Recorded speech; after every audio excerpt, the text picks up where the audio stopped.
Assalamualaikum warahmatullahi wabarakatuh. Kembali lagi bersama saya Aldo Berlindonia dengan NIM 0801 1282 530029.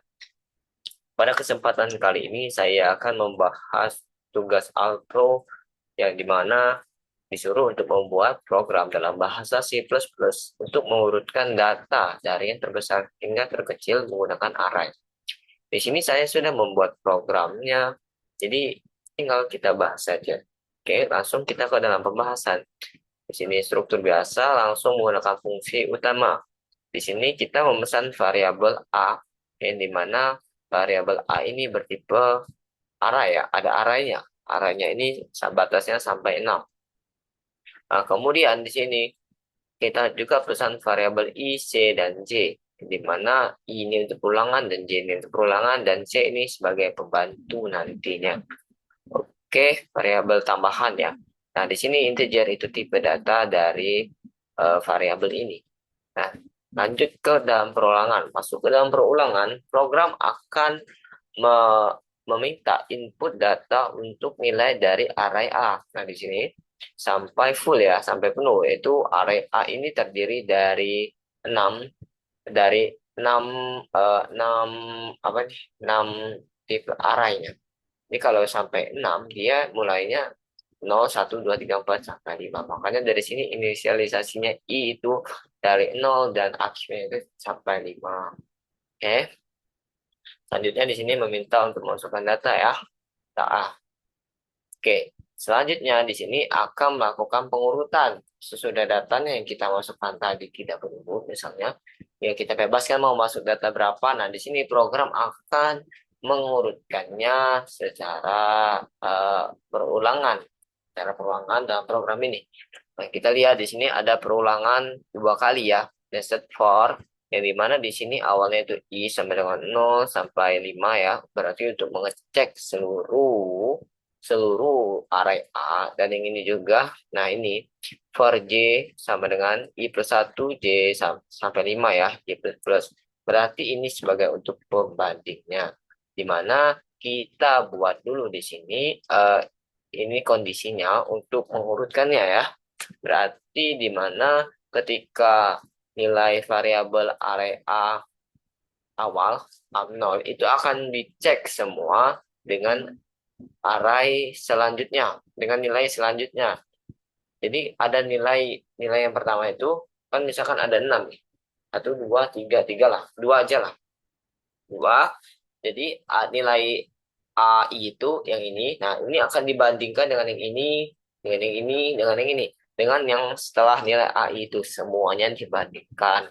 Nah, ketika nilai AI itu lebih kecil daripada AJ. Nah, di sini tentu itu kan eh, terbesar kan berarti di sininya harus lebih besar daripada yang lainnya. Ketika ininya lebih kecil daripada yang sebelahnya, maka program akan melakukan penukaran. Yang dimana nilai ini akan ditukar ke sini dan yang terbesar akan dimasukkan ke kiri. Nah, kita lihat ya. Cara penukarannya itu menggunakan variabel tambahan tadi, yaitu variabel C. Di mana di sini variabel C akan diisi dulu dengan variabel A dengan indeks Y yang mau ditukar tadi. Dan kemudian variabel A indeks Y kan kosong, kemudian diisi dengan variabel A indeks I yang kecil tadi, lebih kecil tadi. Dan kemudian variabel A indeks I yang kosong tadi, itu nilainya akan diisi dengan nilai C yang sudah diisi dengan variabel array A indeks I tadi. Itu untuk penukarannya. Jadi dibutuhkan variabel tambahan untuk menampung nilainya selagi dia pindah. Kayak ini jadi kayak segini kayak set, set, set. Bisa analogi tangan ya kayak gitu. Oke. Dan yang ini untuk pencetakan dari nilai array A yang sudah dibutuhkan dari terbesar hingga terkecil. Oke, mungkin bisa kita coba ya untuk running ya.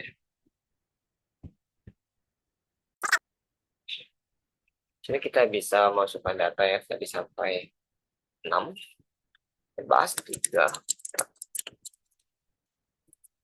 Nah, ini untuk hasilnya tadi terbesar sampai kecil. Oke, gampang ya. programnya sendiri itu program ini masih gampang lah. Oke, bisa kita lanjut ke flowchart ya, pembahasan mengenai flowchart dari program ini. Nah, ini saya sudah membuat flowchart dari program ini. Oke, bisa dilihat ya. Di sini dimulai dari start, yang kemudian tadi masuk ke perulangan untuk menginput nilai array A sini. Nah, ketika sudah selesai, sudah penuh nilai array A dan kondisi pada perulangan ini sudah tidak terpenuhi lagi, maka dia keluar. Dia lanjut ke perulangan berikutnya. Ke perulangan berikutnya, perulangan ini yaitu perulangan untuk melakukan pengecekan. Pengecekan atau perurutan ya, pengurutan. Nah, di sini agak tidak rapi ya, seharusnya di sini T true dan di sininya false. Lupa kayaknya, saya sering lupa kalau bawa flowchart tentang true false ini. Mohon maaf Ibu ya. Nah, jadi ketika ini kondisinya benar, maka dia langsung ke sini nih. Dia true, dia ke perulangan selanjutnya karena ini nested for tadi. Dan jika ini benar, kondisinya terpenuhi ya. Nah, harusnya di sini tadi tuh ada itu ya. Dan segitiga ya udah kita buat baru aja ya. Kita buat baru untuk flowchartnya. Di sini kita buat baru. Oke, sekalian juga ini review video gimana saya bikin flowchart. Oke. Oke, oke, oke.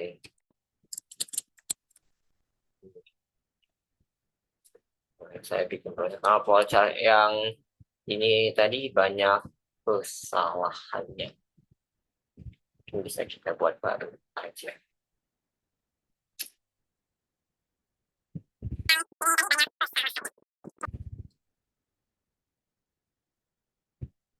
Ah, oke, ini flowchart yang lama ya.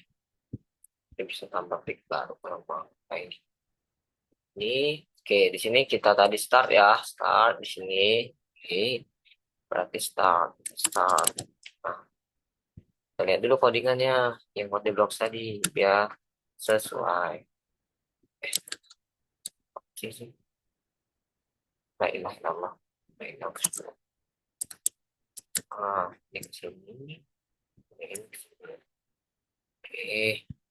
Nah, kemudian setelah chart start tadi input nggak ada input ya, langsung ke perulangan ya, berarti kita tambahin di sini itu ini kotak yang segini, tambah ke perulangannya namanya tadi for i 0 to 5. Oke. Nah, di sini kita tarik sub. Terus lanjut ke berikutnya itu jika benar maka dia menginput ya. Input berarti di sini dari genjang. Kita jawab bacaan. Genjang A I. Ah, input dan nilai A ini. Set, set, set. Nah, kemudian di sini I plus plus. Berarti proses ya, update-nya proses. Oke, di sini. Nah, tinggal buat aja. I plus plus. Nice. Ini sub sub sub. Ini sambung sini. Nah, ini ada keterangannya jika kondisi benar maka dia akan melakukan ini. Tuh, di sini ada keterangan lagi tapi nanti kita buat dulu lanjutannya. Di sini perulangan lagi ya. Jika dia salah dia keluar lagi ke perulangan selanjutnya. Berarti kita buat di sini. Kita salin aja ini. Salin aja ya. Biar nggak payah ngetik lagi. Duplikat. Oke. Sini. Oh. Ini sambungkan. Terus di sini ada kondisi ketika dia salah. Oke. Nah, kemudian ada lagi ya. Ini kontrol D. Duplikat aja. Ini kondisi ketika dia benar. Nah, ketika dia benar, D itu di sini. Oke, dan ini J tadi ya. Ini J. Kita buat dulu ini J. J. Nah, oke. Lagi, setelah itu ada kondisi di sini. Berarti kalau kondisi decision, simbolnya kayak gini. Oke. Nah, simbolnya kayak gini cantik. Oke. Nah, ini set set ke sini, sini true, set set. True. Ini bisa kalau dia benar. Kondisinya ini ya, tinggal salin aja kondisinya biar mudah. Set. Ini kalau saya bawa chart, di sini tempel di sini selesai. Wah, loh,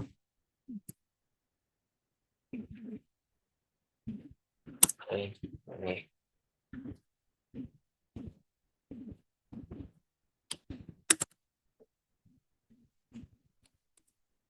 Hmm, ini jika dia benar, maka dia melakukan ini. Ini proses ya. Bisa kontak, berarti kontak di sini kontak. Oke, nah, nah, salin aja biar cepet. Ctrl C, dikasih sini, Ctrl V. Nah, disambungkan. Ini kasih keterangan jika dia benar. Sub, sub, sub. Hmm. Dan di sini jika dia salah, maka dia langsung masuk perulangan. Jika dia salah ya, ini kan masih masukkan ke dalam sini. Jadi jika dia salah, dia update J-nya. Oke, berarti di sini bisa dia update J di sini ya. Kita buat aja update J di sini. Biar nggak jauh J plus. Nah, iya.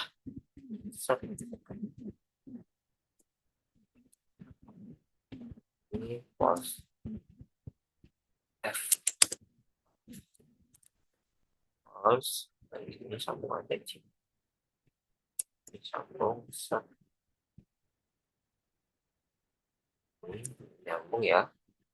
Tapi mau benar mau salah dia update kan nantinya. Jika dia update dia plus plus di sini sambung sini. Nah, ini ketika dia salah update lagi plus plus semua di sini. Oh, ya maksudnya ini plus plus ya. Ini dia disalin. Plus. Ini disalin ya. Kita ganti D sama dengan I. Hmm, gampang kan kalau cara ini sebenarnya gampang banget ya. Sangat gampang. Ini false ketika dia salah ya. Kondisinya tidak memenuhi lagi. Maka dia langsung ini saya buat flowchartnya sambil jelasin, oke? Nah, seterusnya ketika ini tidak terpenuhi lagi, dia keluar. Dia akan melakukan perulangan untuk mencetak KI, untuk mencetak array A. Berarti di sini keluar untuk mencetak array A, kita bisa salin ya ini. Salin aja. Bisa coba ya, coba salin bisa nggak? Mempersingkat waktu. Ctrl D. Nah, nah bisa. Oke, oke. Jadi, oke, oke. Nah, oke, bisa ini. Set, nyambung sini. Sini, sini, sini. Sini, ya, sini. Oke, oke. Nah, pas banget ya. Ini oh, sama ya untuk itunya. Uh, Flowchartnya. Kalau dia salah, mau benar, mau input, mau output sama deh. Selesai dan di sini oke. Dan terakhir N ya. N kita tambahkan saja di sini. Oke. Oke. Oke. Oke, N selesai. Dah. Ini kita simpan di OPS image. Taruh di sini. Nah, ini yang masih dulu. Ini. Oke. Ini kita ganti ya. Ctrl V. Sudah ada gantinya. Hmm. Oke. Jadi kita sudah membuat flowchart terbarunya untuk yang oke. Mungkin pelajar sudah ya. Sedikitnya ini variabel array A, I, J ini perulangan untuk input tadi ya data solid. Terus di sini perulangan untuk melakukan pengecekan. Hmm, sini perulangan untuk input, untuk output dari write. Oke, selesai ya. Nah, ini untuk penjelasan programnya. Program dibuat untuk menerima 6 angka lalu mengurutkan dari terbesar hingga terkecil. Program menilokrasikan array 6 I, J, J.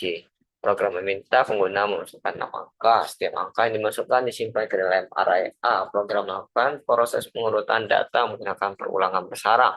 Perulangan pertama digunakan untuk menentukan posisi elemen yang akan dibandingkan, yang I tadi, dan yang J, log J itu akan digunakan untuk memperbandingkan.